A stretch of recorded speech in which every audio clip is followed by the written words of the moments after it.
She texted, "I pawned your Rolex to pay for my student loan payment. You can buy another one, the watch my deceased father left me." I replied, "Thanks for letting me know." Then I filed a police report for grand theft. When the detectives arrested her at her mother's birthday dinner post, I 35 male got the text at 11:23 a.m. on a Thursday while I was in a meeting. My girlfriend Natalie, 32, and I had been together for 2.5 years, living together for the last 8 months in my condo. The full text read, "Hey babe, just FYI, I pawned that old Rolex from your dresser to make my student loan payment. Was going to default otherwise. You make good money. You can just buy another one. Love you." I stared at my phone, read it 3 times. That old Rolex was a 1971 Submariner my dad wore every day until cancer took him 18 months ago. His final gift to me, the last thing he ever gave me. I excused myself from the meeting, walked to the bathroom, and sat in a stall just processing. Then I typed back, "Thanks for letting me know." She responded with heart emojis and knew you'd understand, "Babe, you're the best." I didn't respond. Instead, I called my lawyer friend, Derek. She pawned my dad's watch without permission. That's theft, right? How much is it worth? About $12,000 market value. That's grand theft. Felony territory. You sure you want to go there? She knew what that watch meant to me. Then document everything, screenshot the texts, file a police report immediately. I went back to my meeting, somehow got through it, then drove straight to the police station. The officer taking my report looked sympathetic. She admitted to it in writing. Yeah. I showed him the texts and she doesn't own the watch. Not a gift to her. Never. It was my father's. She knew exactly what it was. We'll assign a detective. With that value and her confession, this should be straightforward. That evening, Natalie came home like nothing happened. Kissed me. Hello. Started talking about weekend plans. How was your day? She asked, unpacking groceries she'd bought with my credit card as usual. Interesting. Yours? Good. That loan payment stress is finally gone. We should celebrate. We like she'd contributed anything to our finances in 2 years. Sure, let's celebrate this weekend. She beamed and started making dinner. I sat there watching her. This woman who'd stolen the most precious thing I owned and thought heart emojis made it okay. Update 1.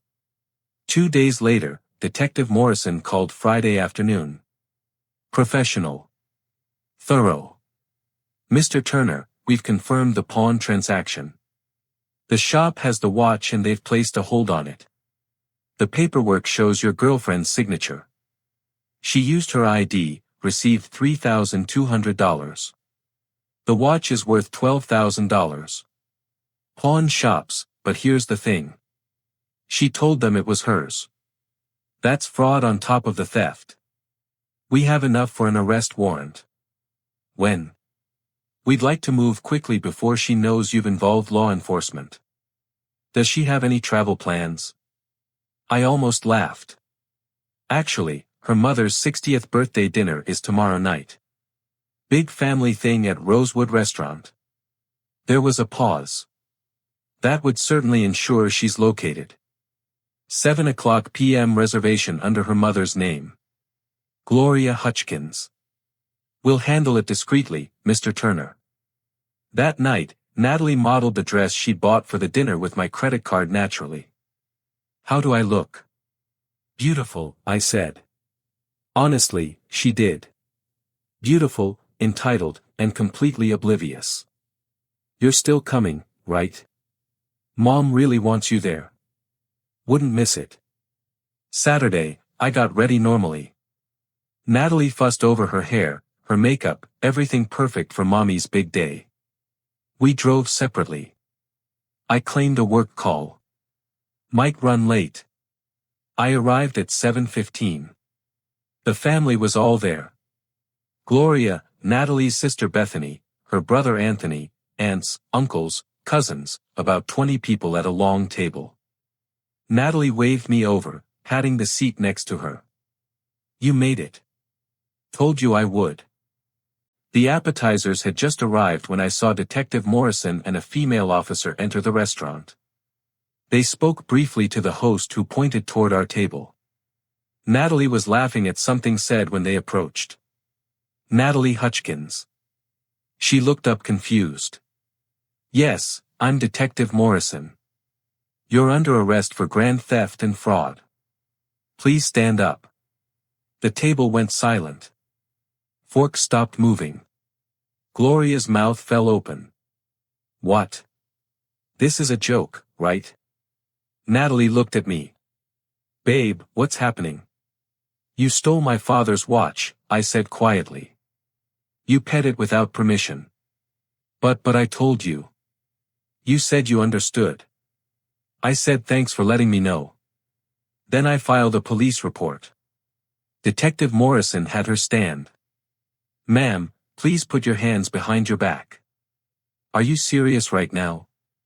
Over a watch? Babe, tell them to stop. That watch was my father's. You knew what it meant to me." The cuffs clicked. The entire restaurant was staring. Gloria stood up, shaking. "What is happening? Someone explain." "Your daughter stole a $12,000 watch from me and pawned it." I said. She confessed via text. Bethany gasped.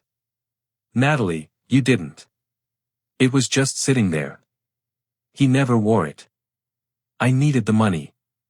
"You needed the money?" I stood up. "You haven't paid a single bill in 2.5 years. I cover your car payment, insurance, food, shopping, everything. And you steal the one thing I can't replace." Anthony looked disgusted. "Jesus, Nat." As they let her out, Natalie turned back, tears streaming. "I can't believe you're doing this to me at my mother's birthday. I can't believe you stole my dead father's watch and thought it was fine." Gloria approached me, trembling. "Surely, we can work this out without this scene. She committed a felony, Gloria. She confessed to it. There's nothing to work out. But pressing charges, she's your girlfriend." Was. She was my girlfriend until she decided my father's memory was worth $3,000 to her. I left. The last thing I heard was Bethany saying, "I told you she was getting too comfortable with his money." Update 2. The aftermath begins. Natalie got released on bail Sunday morning. Gloria paid the $5,000. I knew because Natalie showed up at my condo at noon. Gloria and Anthony in tow. I watched them through my Ring camera. Natalie tried her key. Didn't work. I changed the lock Saturday night. She knocked then pounded. "Tyler, open this door right now." I answered through the speaker. "You need to leave." "I live here." "No, you crash your entry. Your name's not on the deed or any lease. You're trespassing." Gloria stepped forward. "Tyler, please. Let's discuss this like adults. Your adult daughter stole from me. We can discuss it through lawyers." Anthony surprisingly pulled at his mom's arm. "Let's go. He's right. You're seriously taking his side." Natalie shrieked at her brother. "You stole a $12,000 watch, Nat. What did you expect? It's just a watch." That's when I opened the door, still chained. It was my father's watch. The man who taught me to ride a bike, who worked 3 jobs to put me through college, who held my hand while he died. That watch was on his wrist for 40 years. But sure, just a watch. Natalie actually rolled her eyes. "God, so dramatic.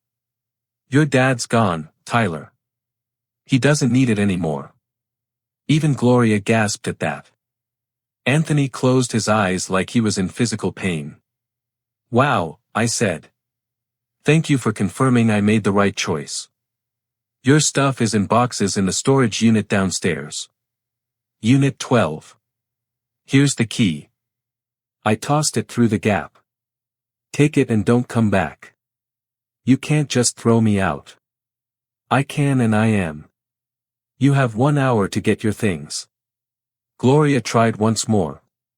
If we pay you back for the watch. It's not about money. She took something irreplaceable and pawned it like garbage, then had the audacity to tell me to just buy another one. We're done here. Natalie was foolin' crying now. Where am I supposed to go?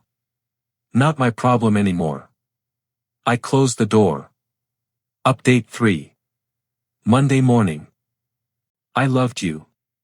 You loved my wallet. There's a difference. You're going to regret this. I'll make sure everyone knows what kind of person you really are. Good luck with that. I have your confession in writing. She hung up. That afternoon, my company's HR called. They'd received an email from Gloria claiming I was harassing her daughter and creating a hostile situation. She demanded they take action. My manager, James, was cool about it. I showed him everything. The texts, the police report, the credit card fraud. Jesus, Tyler, your ex is psycho. Yeah, learning that the hard way. We'll handle this. Don't worry about your job. Update 4, the courtroom drama. 2 months later, we're in court for the preliminary hearing. Natalie showed up in a conservative suit trying to look innocent. Gloria, Bethany, and Anthony were there. I noticed Natalie's dad, Robert, wasn't. Turned out he was done with her drama. The prosecutor laid out the case, the text confession, the pawn shop records, the credit card fraud.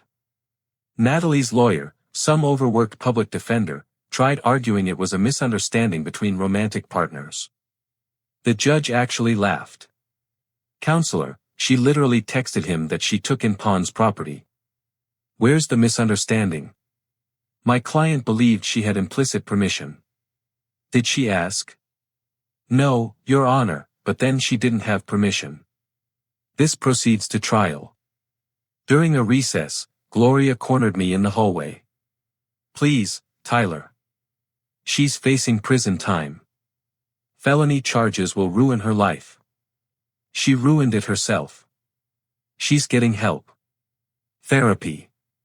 She knows she was wrong. No, she knows she got caught. Robert appeared from nowhere. I hadn't seen him enter. Gloria, stop. The girl needs to face consequences for once in her life.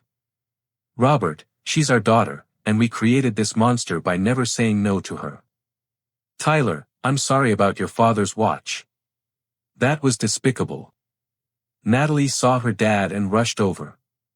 Daddy, please tell him to drop the charges. Robert, look. I loved you. You loved my wallet. There's a difference.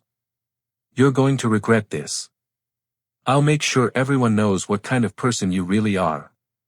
Good luck with that. I have your confession in writing. She hung up. That afternoon, my company's HR called. They'd received an email from Gloria claiming I was harassing her daughter and creating a hostile situation. She demanded they take action. My manager, James, was cool about it. I showed him everything. The texts, the police report, the credit card fraud. Jesus, Tyler, your ex is psycho. Yeah, learning that the hard way. We'll handle this. Don't worry about your job. Update 4, the courtroom drama. 2 months later, we're in court for the preliminary hearing. Natalie showed up in a conservative suit trying to look innocent. Gloria, Bethany, and Anthony were there. I noticed Natalie's dad, Robert, wasn't. Turned out he was done with her drama. The prosecutor laid out the case, the text confession, the pawn shop records, the credit card fraud. Natalie's lawyer, some overworked public defender, tried arguing it was a misunderstanding between romantic partners. The judge actually laughed. Counselor, She literally texted him that she took in Pawn's property. Where's the misunderstanding? My client believed she had implicit permission. Did she ask? No, Your Honor, but then she didn't have permission. This proceeds to trial. During a recess, Gloria cornered me in the hallway. Please, Tyler. She's facing prison time. Felony charges will ruin her life. She ruined it herself. She's getting help. Therapy. She knows she was wrong. No, she knows she got caught. Robert appeared from nowhere. I hadn't seen him enter. Gloria, stop. The girl needs to face consequences for once in her life. Robert, she's our daughter, and we created this monster by never saying no to her. Tyler, I'm sorry about your father's watch. That was despicable. Natalie saw her dad and rushed over. Daddy, please tell him to drop the charges. Robert looked at her sadly. I paid for law school you dropped out of. Business school you dropped out of. Covered your rent until you moved in with Tyler. When does it end, Natalie?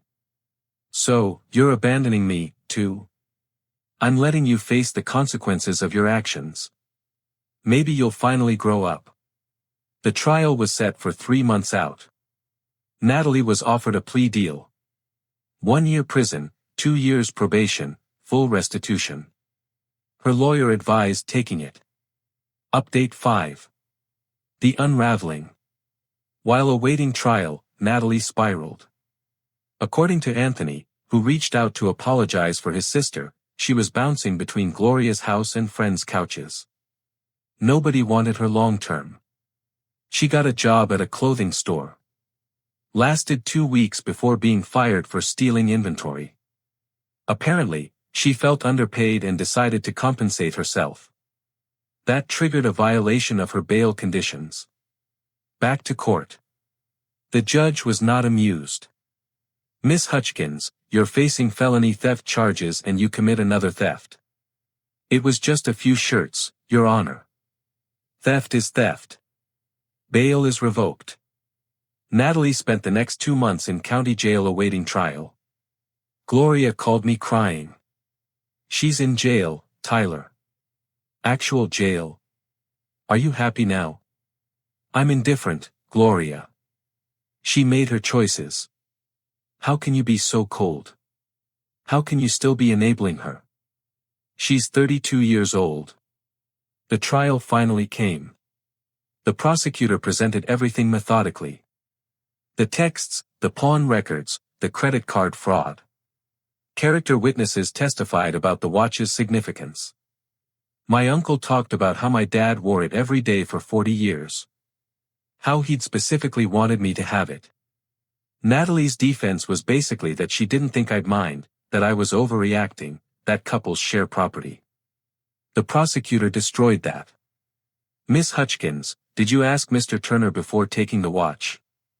No. But did you tell him before pawning it? I told him after. So, you took it secretly, pawned it secretly, then informed him after the fact. When you put it like that, how would you put it? I needed the money. So, you stole. It wasn't stealing. Taking someone's property without permission is literally the definition of stealing. The jury deliberated for 2 hours. Guilty on all counts. Update 6. Sentencing and consequences. Sentencing was brutal.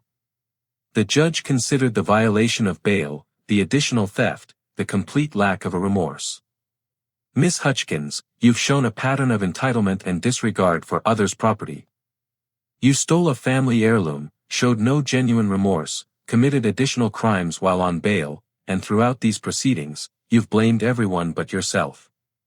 18 months in state prison, 3 years probation, full restitution of $12,000, plus the $4,300 in credit card fraud.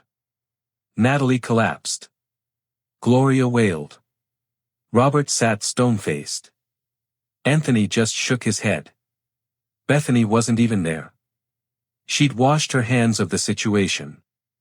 As they led Natalie away in cuffs, she looked at me one last time. I hope you're happy. You destroyed my life over a stupid watch. I didn't respond. There was nothing to say. Gloria followed me out. She loved you, you know. No, Gloria. She loved what I provided. There's a difference. You could have just talked to her. I could have, but she could have not stolen from me. She made the first choice. Update 7. The aftermath. It's been 6 months since sentencing.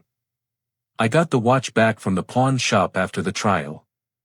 Cost me the $3,200 Natalie got for it, plus interest and fees. Almost $4,000 to recover my own property. Worth every penny to have it back. Natalie's in minimum security women's prison. Gloria writes me letters. Still trying to guilt me into asking for early release. I don't respond. Anthony reached out last month. We actually grabbed a beer. I'm sorry about all this, man. Natalie, she's always been like this. Taking what she wants, expecting others to clean up her messes. Sounds like you've dealt with it longer than me. My whole life. She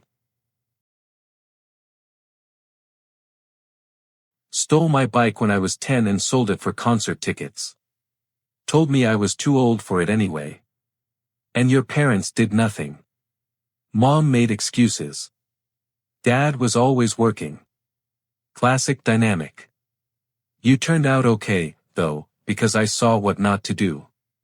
Bethany sent me a message on Facebook. I know this might be weird, but thank you. Natalie needed this wake-up call. Maybe she'll finally learn. Also, I'm sorry about your dad's watch. That was unforgivable. Robert divorced Gloria. Apparently, this was the last straw in a long line of enabling behavior he couldn't watch anymore. Gloria blames me for that, too. I'm doing okay.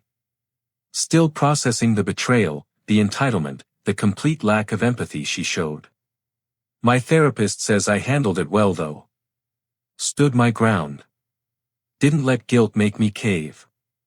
Started dating someone new. Rachel. She actually gasped when I told her the story. She pawned your dad's watch and thought that was okay. Yeah. Said I could buy another one. That's sociopathic. That's Natalie.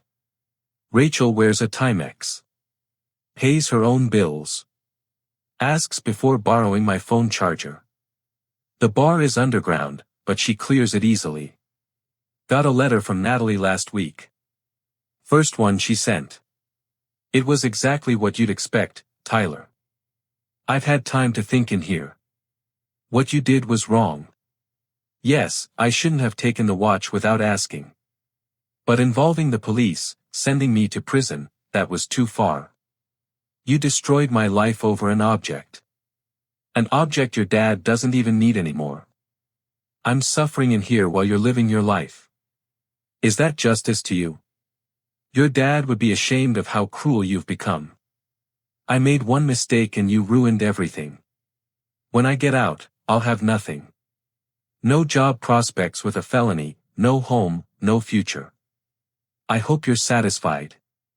Despite everything, I forgive you. Maybe someday you'll realize what you've done and forgive yourself. Natalie, still no actual apology. Still no acknowledgement of the betrayal. Still positioning herself as the victim. I didn't respond, but I did take a photo of me wearing my dad's watch and post it on Instagram with the caption, "Some things are irreplaceable. Garden carefully." Bethany liked it. Anthony commented, "Your dad would be proud of you for standing up for yourself." He's right. Dad always said I was too much of a pushover, too willing to let people walk over me. Well, not anymore. The watch sits in a safety deposit box now when I'm not wearing it for special occasions. Every time I look at it, I remember my dad and I remember the lesson Natalie inadvertently taught me. When someone shows you who they are through their actions, believe them. When someone steals from you and says you can just buy another one, they're telling you everything you need to know about their character. Final update. It's been a year since the arrest. Natalie got out last month. Early release for good behavior. She served 8 months.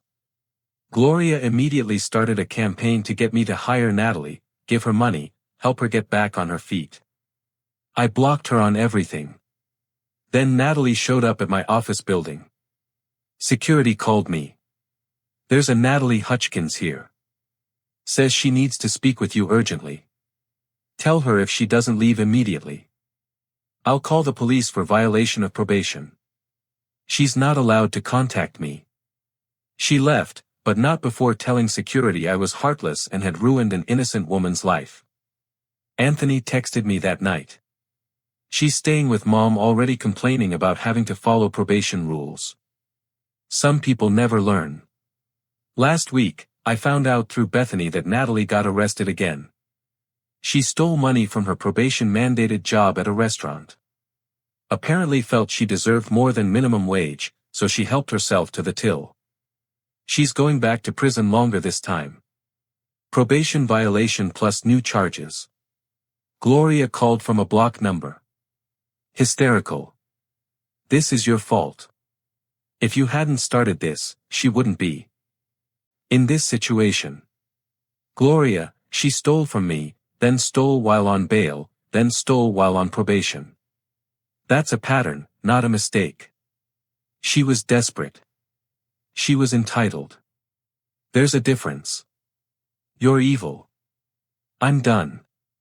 Don't contact me again. I hung up and immediately filed for a restraining order against Gloria, too. Enough is enough. Rachel and I are moving in together next month.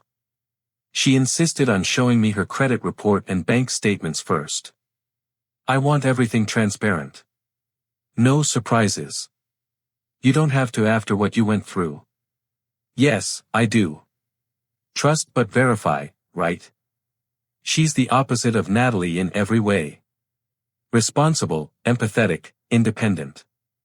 She saw my dad's watch and immediately understood its value wasn't monetary. It's beautiful. The scratches and wear. That's your dad's life on that watch. Yeah, exactly. I'm glad you got it back. Me, too. Robert reached out recently. We had coffee. I failed her, he said quietly. Gave her everything. Never made her earn anything. Now she's in prison because she never learned actions have consequences. You can't blame yourself entirely, can't I? Every time she stole or lied as a kid, Gloria made excuses and I just worked more. Avoided the conflict. Now look where we are. She's an adult. Her choices are her own. True, but we shaped the adult she became. You did the right thing, Tyler. Maybe if someone had done it sooner. He didn't finish. Didn't need to. Life's good now. Peaceful, drama-free. The watch sits in my safety deposit box, except for special occasions. My dad's birthday, Father's Day, the anniversary of his death. When I wear it, I think about him. His work ethic, his integrity, his refusal to let anyone take advantage of him. He'd be proud I didn't let Natalie get away with it. Proud I stood my ground. Proud I protected what he left me. Sometimes the best revenge isn't elaborate. It's just refusing to be a victim. It's saying no and meaning it. It's letting someone face the consequences they earned.